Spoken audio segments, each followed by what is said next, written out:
ओम नमः शिवाय सीरियल को फुल HD क्वालिटी में पूरा देखने के लिए हमारे चैनल को सब्सक्राइब करें और बेल आइकन को दबाएं ताकि आपको हमारे नए नए एपिसोड्स देखने को मिलते रहें।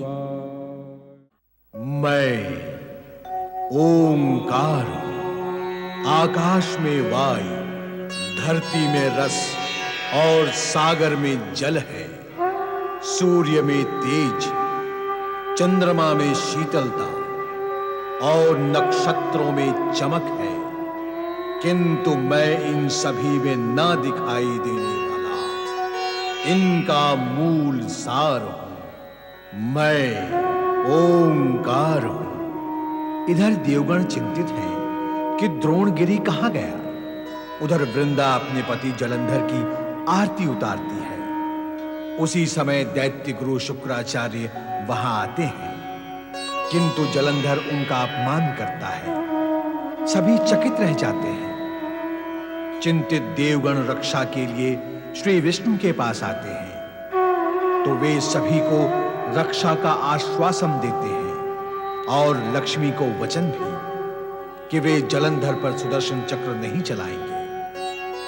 जलंधर स्वर्ग लोक पर आक्रमण कर देता है। इंद्राणी भयभीत होती है। देव दानव युद्ध आरंभ होता है। जलंधर और विष्णु में युद्ध होता है। पवन, अग्नि, वरुण भी अपनी अपनी शक्तियों का प्रयोग करते हैं। जलंधर नाना प्रकार के मायावी रूप धरता है। विष्णु जलंधर को तीरों से बांध देते हैं।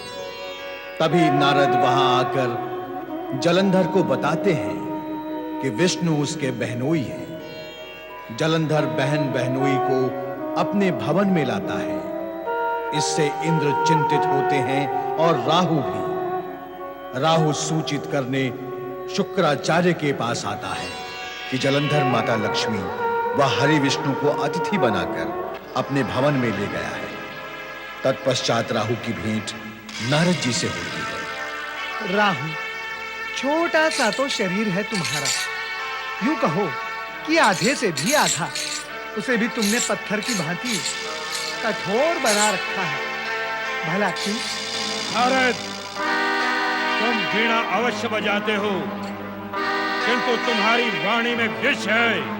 अमृत पान किए हुए असुर को भी अमृत में विष ही दिखाई देगा। राहु, नारायण नारायण, दोष तुम्हारा नहीं है, तुम्हारी आसुरी वृत्ति का है।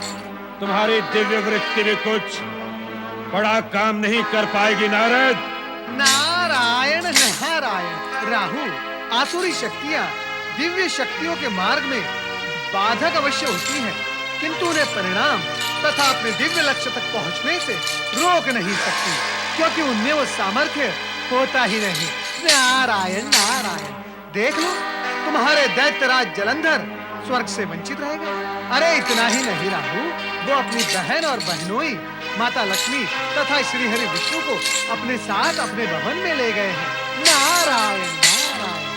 ये सब तुम्हारी कुटिलता और कुचाल के कारण हुआ है नारद। तुमने दैत्यराज को भरमा दिया है।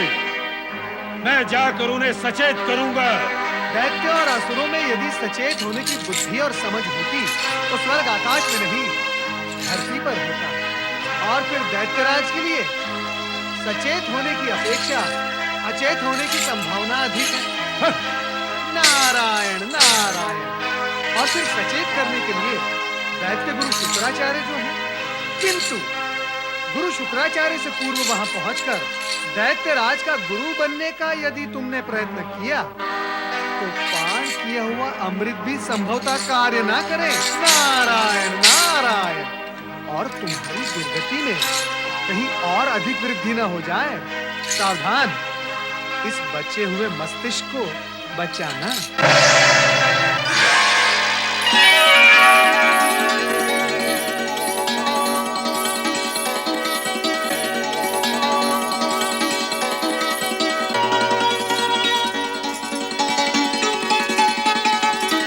पति परमेश्वराय नमो नमः।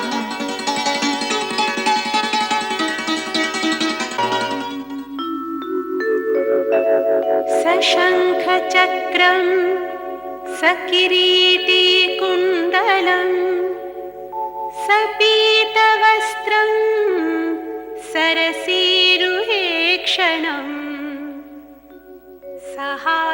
वक्षस्थल कौस्तुभश्रियम्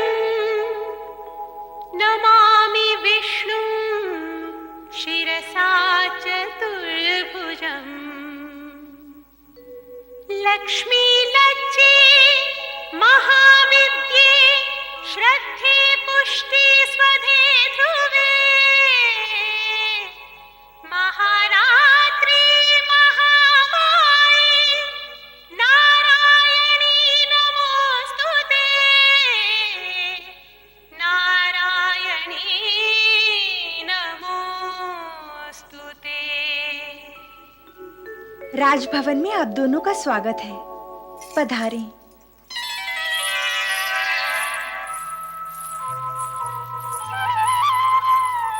स्वामी, आपने देवताओं के हित चिंतक श्री स्वरूपा लक्ष्मी और श्री नारायण को अपने भवन में आमंत्रित कर उनका आदर सम्मान करके अपना यश उज्जवल किया है।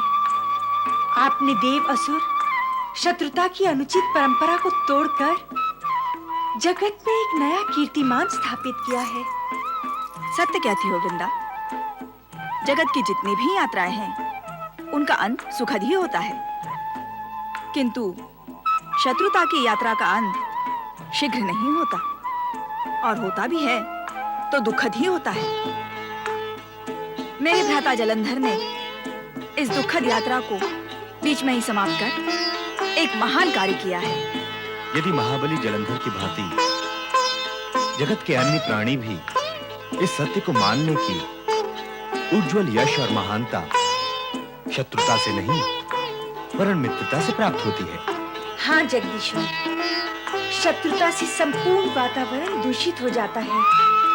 मन के विकार परिवार, स्वजन, वंश और कुल तक को मलिन कर देते हैं। भावी संतान भी रोगी और भोगी उत्पन्न होती है। सबका भविष्य अंधकारमय हो जाता है और मित्रता में संपूर्ण वातावरण आनंद उल्लास से परिपूर्ण रहता है। मन मस्तिष्क में सद्भावनाएं, सदाशयता और कल्याणकारी भावनाएं जन्म लेती हैं। जीने की इच्छा बलवती रहती है। संतान भी योग्य और सुपात्र होती है। मित्र भाव सदा सुख, संपत्ति और समृद्धि में वृद्धि करता है। अति उत्तम। यदि महाबली जलंधर की भुजाओं में बल है तो वृंदा के विचारों में उदात्तता, भव्यता और महानता है। अति सुंदर। भाभी किसकी हैं? देवगुरु, श्री हरि विष्णु और जलंधर के संबंधों से मन में आशंकाएं उत्पन्न हो रही हैं। कहीं इन संबंधों से कोई अनहोनी न घटित हो जाए। हाँ देवगुरु। अर्थात देवगुरु, जलंधर देवताओं का शत्रु है और भगवान श्री हरि विष्णु देवताओं के हितैषी व रक्षक। जलंधर श्री हरि विष्णु के साथ साथ लक्ष्मी जी को भी अपना अतिथि बनाकर ले गया है। क्या इसका परिणाम शुभ होगा? यह भी हो सकता है कि अब श्री हरि विष्णु देवताओं का पक्ष न लेकर असुरों के हित व पक्ष में कार्य करें। श्री हरि विष्णु के विषय में ऐसा सोचने का कारण वे जलंधर के बहनोई हैं गुरुदेव, बहनोई। और कहा भी तो जाता है कि सारे जग की सच्चाई एक ओर और पत्नी का भाई दूसरी ओर। श्री हरि विष्णु भी पत्नी भ्राता के प्रेम प्रवाह में हमसे दूर निकल सकते हैं। आप भूल रहे हैं देवराज, निम्न कोटि के प्राणी स्वार्थवश प्रेम व संबंध में अस्थिर होते हैं, किंतु उच्च कोटि के महान सत्पुरुष स्वार्थ को संबंधों पर भारी नहीं होने देते। भगवान श्री हरि विष्णु के विषय में ऐसा सोचना भी पाप है। वो कदापि ऐसा कार्य नहीं करेंगे जो देवताओं के हित में न हो। हाँ, सोचती तो मैं भी यही हूँ। देवी इंद्राणी, आप सोचने का कार्य न करें, सत्य को मानने का कार्य करें। देवगुरु, घटना का सत्य शंका को जन्म देता है और शंका कभी मन में सत्य को प्रवेश नहीं करने देती। नारायण नारायण, बार बार शंका करना और फिर शंकित होकर अपमान करना, ये तो आपदाओं को आमंत्रित करने जैसा है देवराज। आपने भगवान भोलेनाथ के अवधूतेश्वर अवतार के साथ जो दुर्व्यवहार किया था, ये जलंधर उसी का परिणाम है जो आपको कष्ट दे रहा है। अब यदि आप भगवान श्री हरि विष्णु के लिए मन में विरोधी विचार लाएंगे, तो फिर कोई जलंधर उत्पन्न होकर आपकी विपदाओं में वृद्धि करेगा। सोच ले देवराज, आपके सिर पर आई सारी विपदाओं के उत्तरदायी केवल आप ही होंगे। नहीं नहीं देवर्षि, हमें श्राप न दें। वैसे ही हमारी विपत्तियां कम नहीं है। श्राप, आशीर्वाद, कृपा, अकृपा, ये सब कर्मों और आचरण की उत्पत्ति है देवी सची। कोई भी किसी का हित अहित करने की क्षमता नहीं रखता। प्राणी के कुविचार, सद्विचार, अपकर्म और सुकर्म ही गुरुत्वाकर्षण द्वारा सुफल अथवा कुफल को प्राप्त होते हैं देवी सची। अब भगवान श्री हरि विष्णु के प्रति कुविचार करना क्या सुफल होगा? देवर्षि, पर ये तो सत्य ही है कि वे लक्ष्मी जी के साथ जलंधर भवन गए हैं। अवश्य गए हैं और उनका आतिथ्य भी स्वीकार किया है, परंतु जलंधर का आतिथ्य स्वीकार करने से यह तो सिद्ध नहीं हो जाता देवी सची कि भगवान श्री हरि विष्णु अब देवगण के शुभ चिंतक और हितैषी नहीं रहे। महान विभूति के विषय में चर्चा और विचार करने के लिए एक महान मन मस्तिष्क की आवश्यकता होती है। ऐसा मन मस्तिष्क जिसके सभी द्वार खुले हो। नारायण नारायण, फिर वृंदा तो एक महान नारी है।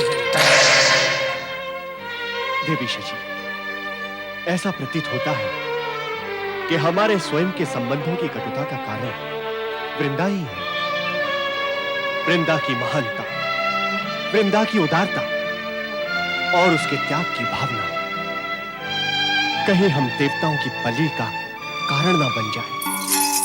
स्वामी, स्वामी, धन्य हो गई मैं आपकी बहन लक्ष्मी और श्री हरि विष्णु के दर्शन करके। कितने आत्मीय हैं दोनों। यूं तो दोनों ही आपके शुभचिंतक हैं, किंतु स्वाभाविक है कि बहन लक्ष्मी आपके विषय में अधिक विचार करती हैं। अब वे आपको देवताओं से पराजित होने नहीं देंगी। नहीं वृंदा, नहीं। जैसा तुम सोच रही हो वैसा नहीं है। तो फिर कैसा है? इस चोटी वाले नारायण जपू नारद के बहकावे में आकर मैं भ्रमित हो गया था और लक्ष्मी और विष्णु को अतिथि बनाकर यहाँ ले आया। तो क्या तुम्हें नहीं लगता कि ऐसा करके मैंने भारी भूल की है? कहो, नहीं लगता तुम्हें कि मुझसे भयंकर भूल हुई है? हाँ, यही सत्य है। तुमसे भारी भयंकर भूल हुई है जलंधर। किंतु तुम्हारा यह सोचना भी ठीक है कि तुम नारद के बहकावे में आ गए थे। उसी ने तुम्हें विष्णु और लक्ष्मी को यहां लाने का परामर्श देकर मूर्ख बनाया है। क्या महाबली जलंधर को मूर्ख बनाया? हाँ, मूर्ख बनाना और इधर उधर की करके आनंद लेना नारद का काम है। जिसे दुखी होना होता है वो पहले उसकी बातों के भुलावे में आकर मूर्ख बनता है। गुरु, मैं नारद को मरोड़ दूंगा। बहको मत जलंधर। इस संपूर्ण जगत में तोड़ मरोड़ का कार्य करने में केवल नारद ही महारथी है। तोड़ फोड़ का कार्य वो स्वयं हंसते हुए और दूसरों को हंसाते हुए इतने सहज भाव से नारायण नारायण कहते हुए करते हैं कि दूसरे को पता भी नहीं चलता कि वो कब मूर्ख बनकर रोने के लिए बाध्य हो गया। गुरु, ये मूर्ख मूर्ख का आलाप छोड़ो। अब करना क्या है वो कहो। छोड़ूं कैसे? मूर्खता का परिमार्जन तो करना ही होगा। वो कैसे? उन दोनों को तुरंत यहां से विदा करके।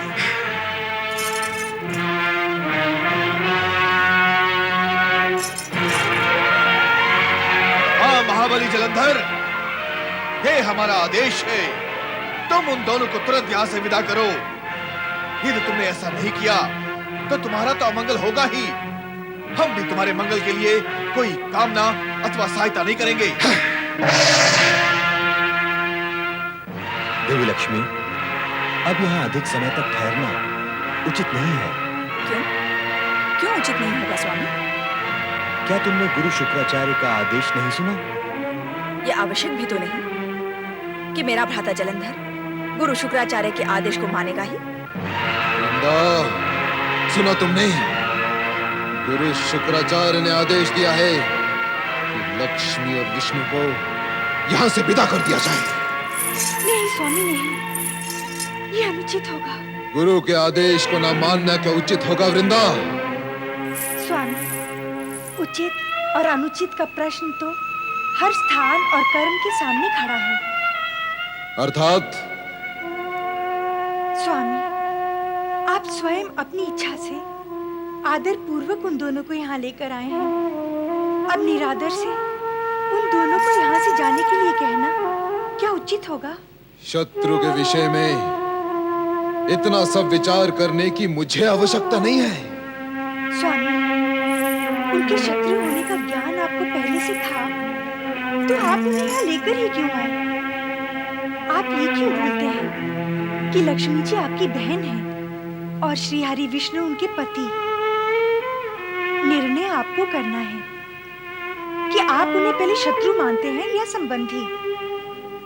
अपना कोई संबंधी यदि शत्रु हो जाए तो उसके साथ शत्रुता का व्यवहार संगत है, किंतु शत्रु यदि संबंधी हो तो लगता है कि अब मुझे गुरु शुक्राचार्य की आवश्यकता ही नहीं रही।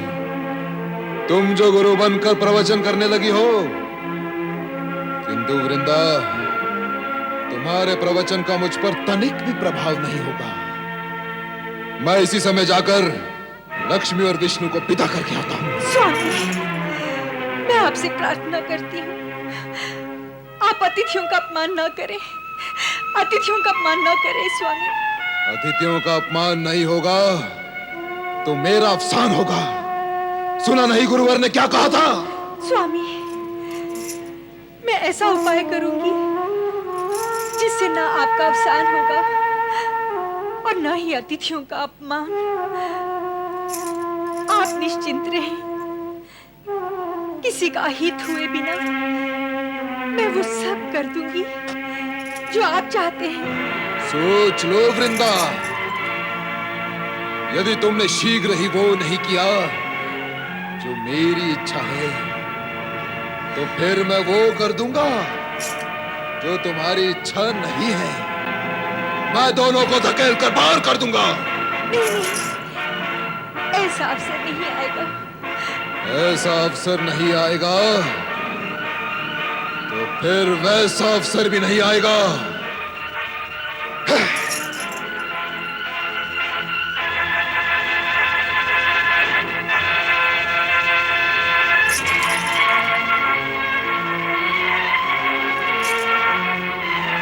नारायण नारायण नारायण, श्रीमन नारायण नारायण नारायण नारायण हम आप ही को ढूंढ रहे थे। मुझे? हाँ, देवराज इंद्र आपसे मिलने के लिए व्याकुल हैं। कृपया तुरंत स्वर्गलोक चले देव ऋषि। क्यों क्यों क्यों चलूं मैं स्वर्गलोक? क्या मैं आपके देवराज इंद्र का सेवक हूं? मैं अपनी इच्छा का स्वामी हूं। नारायण नारायण, जब इच्छा होगी, जहां जाना होगा जाऊंगा, नहीं तो नहीं भी जाऊंगा। रुष्ट ना हो देव ऋषि, हम तो आपसे विनती कर रहे हैं। यदि आप हमारे साथ स्वर्गलोक नहीं चलेंगे तो देवराज हमसे रुष्ट हो जाएंगे। ओह, उत्तम, अति उत्तम। देवराज इंद्र आपसे रुष्ट ना हो, इसलिए मैं स्वयं अपने को रुष्ट कर लूं। अति उत्तम। आप तीनों की समस्या का बोझ मैं अपने सिर पर भला क्यों उठाऊं? वैसे भी तो आप किसी के कहे बिना सारे जगत की समस्याओं का बोझ अपने सर पर उठाते ही हैं। कहा ना, मैं जो भी करता हूं अपनी इच्छा से करता हूँ। मैं ये भी जानता हूँ कि देवराज इंद्र मुझे क्यों बुला रहे हैं। वे लक्ष्मी नारायण के जलंधर भवन जाने से चिंतित हैं, जानता हूँ। और वे ये चाहते हैं कि मैं उन्हें वहां से लौटा लाऊं, किंतु मैं ऐसा करने में असमर्थ हूँ। आप और असमर्थ? तारकासुर भयंकर असुर था ना? अत्यंत भयंकर। और जलंधर उसके पश्चात उत्पन्न होने के पश्चात भी भयंकरता में उस तारकासुर के पिता का भी पिता है। कौन जाएगा वहां? और मैं नारायण नारायण शिव शिव शिव शिव शिव।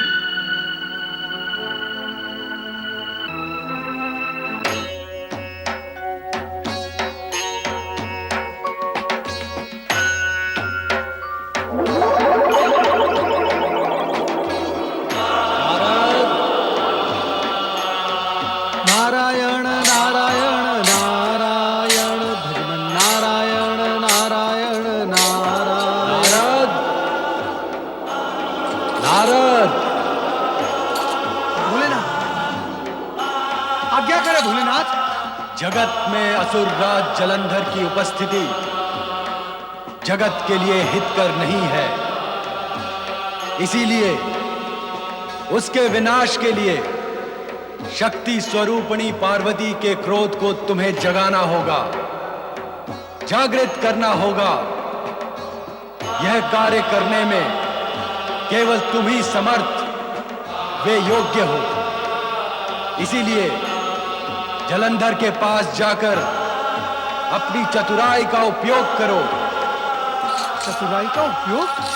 तुम्हारा कल्याण हो। भोलेनाथ, चतुराई का उपयोग?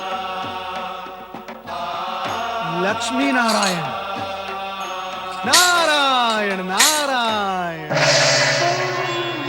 ओम नमः शिवाय। ओम नमः शिवाय। ओम नमः शिवाय। ओम नमः शिवाय। ओम नमः शिवाय। ओम नमः शिवाय। ओम नमः शिवाय। ओम नमः शिवाय। ओम नमः शिवाय।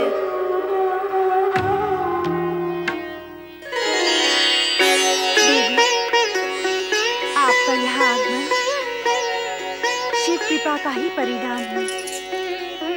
मेरे पति और आपके भाई ने व्यर्थ ही देवगन से युद्ध किया। पृथ्वी का इतना बड़ा साम्राज्य का अधिकार प्राप्त करने के पश्चात स्वर्ग पर अधिकार प्राप्त करने की आवश्यकता ही नहीं रह जाती। ज्ञानी और बुद्धिमान अधिकार के विषय में नहीं, कर्तव्य और आचरण के प्रति सजग रहते हैं। तुम्हारे पति और मेरे भाई महाबली जलंधर ने इन सब से परे अपने पराक्रम से साम्राज्य प्राप्त किया है। केवल पराक्रम ही नहीं देवी, मेरे पतिव्रत धर्म और सतीत्व ने भी महाबली के समृद्धि में योगदान दिया है। ये तो महाबली और मेरे लिए गर्व का विषय है। हाँ, स्वयं भगवान शिव ने मुझे दृढ़ विश्वास दिलाया है कि तुम्हारा सतीत्व सदा तुम्हारे पति की रक्षा करता रहेगा। तुम्हारे शुद्ध आचरण और उच्च विचारों के कारण ही भगवान शिव ने तुम्हें ये वरदान स्वरूप विश्वास दिया है। ओम नमः शिवाय।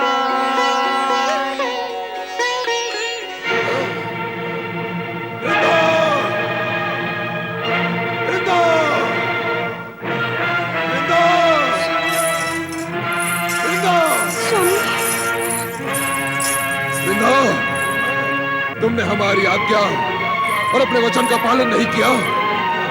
लक्ष्मी और विष्णु अब तक महल में हमारे अतिथि बने हमारे विरुद्ध षड्यंत्र कर रहे हैं। नहीं स्वामी, नहीं, वे हमारे विरुद्ध षड्यंत्र कदापि नहीं कर सकते। वे तो हमारे संबंधी और शुभचिंतक हैं। संबंधी, शुभचिंतक, इसलिए तुमने अपने पति की इच्छा के विरुद्ध अब तक इन दोनों को महल से विदा नहीं किया। क्या संबंधी ऐसे होते हैं? मेरे प्राण हर लेने के उद्यत अपने पति विष्णु को रोक नहीं सकती थी मेरी बहन लक्ष्मी? क्या बहन ऐसी होती है? ये जानते हुए कि मैं उसके पत्नी का भाई हूँ, विष्णु ने मुझ पर प्राण तक प्रहार किए। क्या बहनों ही ऐसे होते हैं? वो सर्व देवों में श्रेष्ठ है, पूजनीय है, तो क्या हुआ? देवता हमारे शत्रु हैं, शत्रु। ऐसे निर्दयी स्वार्थी मेरे संबंधी और शुभचिंतक नहीं हो सकते, कदापि नहीं। कुछ भी हो, उन्हें यहाँ से जाना ही होगा। हाँ जलंधर, अब हमने भी निर्णय ले लिया, हमें यहाँ से चले जाना है। किंतु इस प्रकार हमें अपमानित करके भेजने का दुष्परिणाम तुझे भोगना ही होगा। अब निश्चय ही जान कि तेरा सर्वनाश समीप है। तू स्वयं हमें यहाँ आग्रह पूर्वक लाया था, किंतु अपमानित करके चले जाने पर बाध्य कर रहा है। ऐसे अस्थिर बुद्धि वाले जीवन में कभी स्थिर नहीं होते, और तू भी नहीं होगा।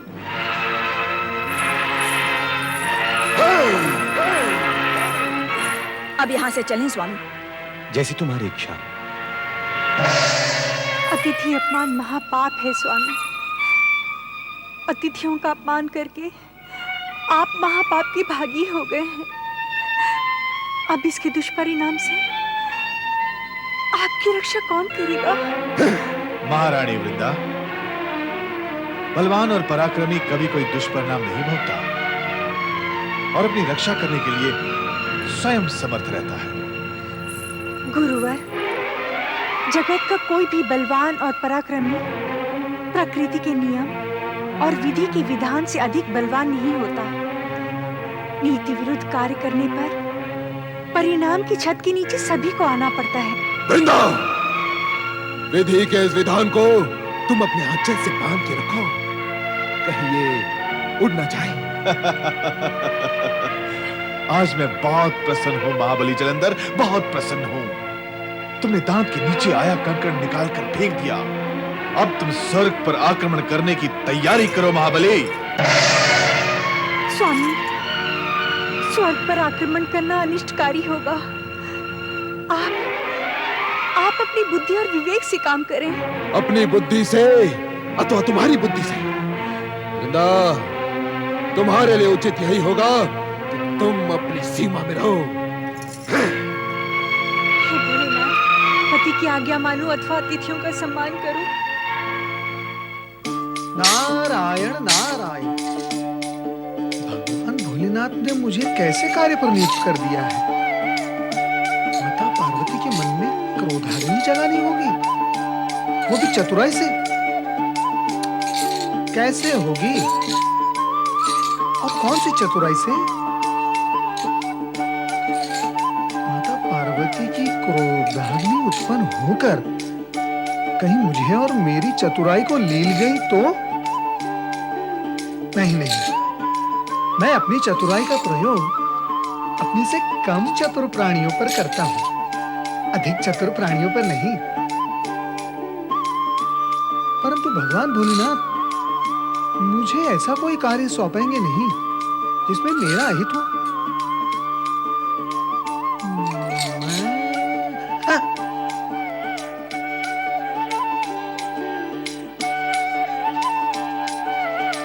नारायण नारायण,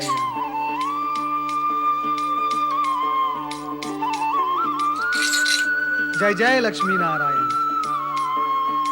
किंतु प्रभु, आप दोनों तो महाबली जलंधर के अतिथि थे, इतने शीघ्र कैसे लौट आए? लौट नहीं आए, लौटा दिए गए हैं।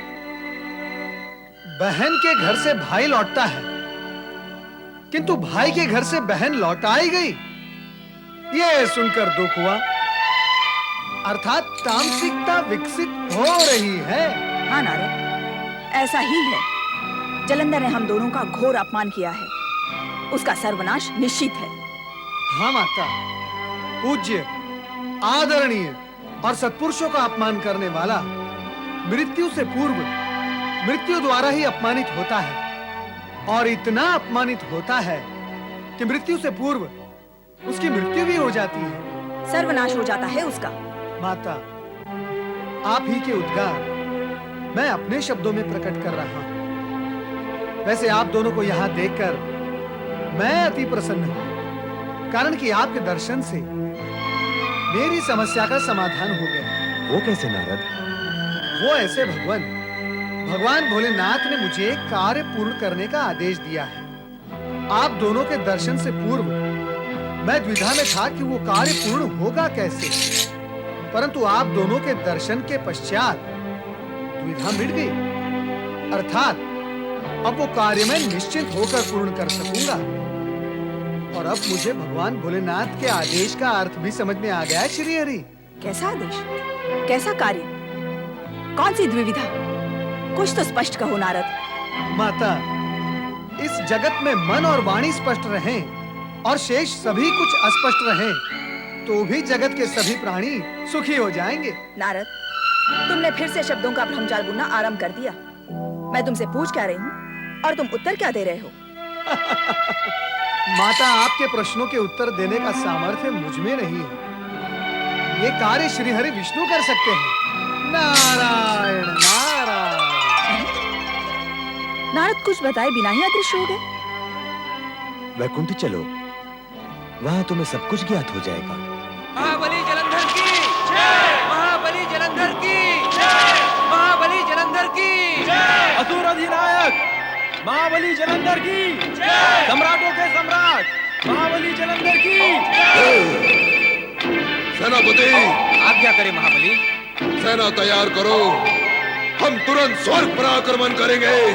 आपकी आज्ञा का पालन होगा महाबली। नारायण नारायण। तो महाबली जलंधर स्वर्ग पर विजय प्राप्त करने की तैयारियां कर रहे हैं।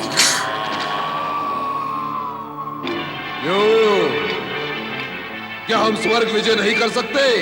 नारायण नारायण।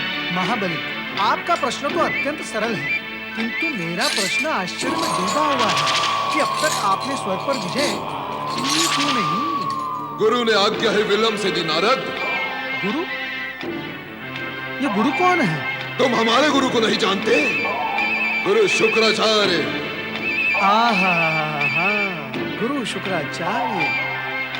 तो महाबली, आप उन्हें आदर और सम्मान से गुरुदेव क्यों नहीं कहते? नहीं, ये देव, देवी, देवता ना तो देखने में हमारे आंख को भले लगते हैं, ना ही बोलने में हमारे मुंह को भाते हैं। ये देव, देवी, देवता का उच्चारण ही हमें अस्वस्थ सा बना देता है। नारायण नारायण। फिर भी महाबली, गुरु का उचित सम्मान तो आवश्यक ही है। आप गुरुवर तो बोल ही सकते हैं। वर? वर? वर तो और भी अधिक विपदाकारी है नारद। नारायण नारायण। इसमें विपदा कैसी? वर में ई प्रवेश कर गया तो? ई?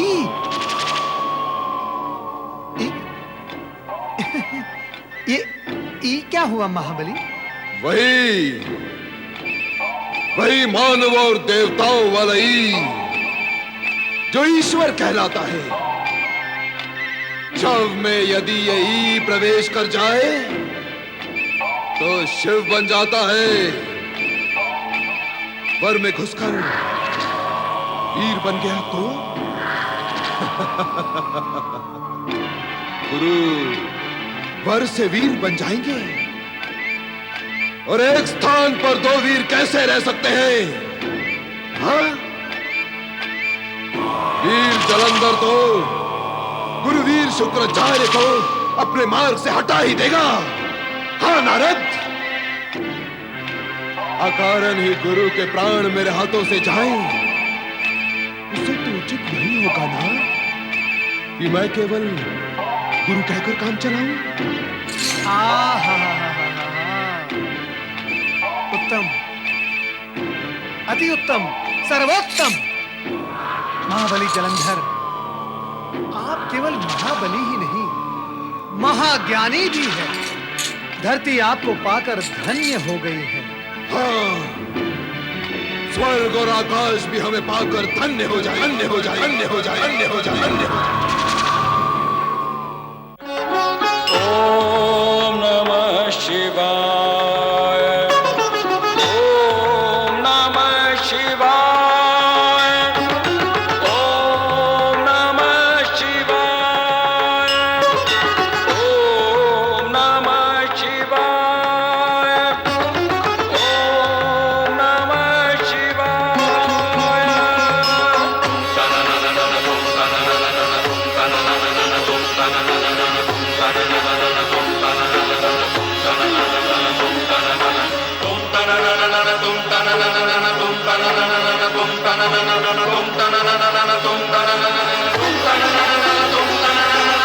Tum